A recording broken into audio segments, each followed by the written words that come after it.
तो ये पंखा है छोटे वाला और इसमें प्रॉब्लम हो रही है, बार बार आवाज़ कर रहा है ये। और मैंने इसको खोल दिया है, इसके सभी पार्ट को अलग कर दिया है, इसको डिस्कनेक्ट भी कर दिया है। अब इसको अगर हम सुनेंगे ध्यान से तो इसमें बैरिंग की आवाज़ आएगी, पता नहीं आवाज़ आ रही होगी या नहीं आ रही होगी।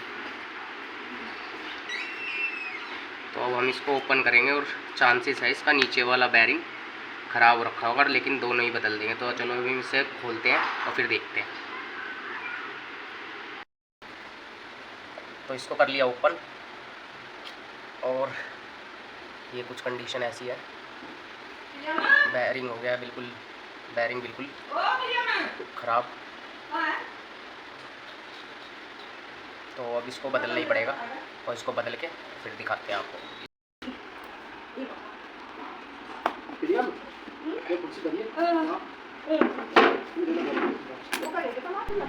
तो ये कर दिया हमने प्रॉपर तरीके से कनेक्शन और इसको पैक।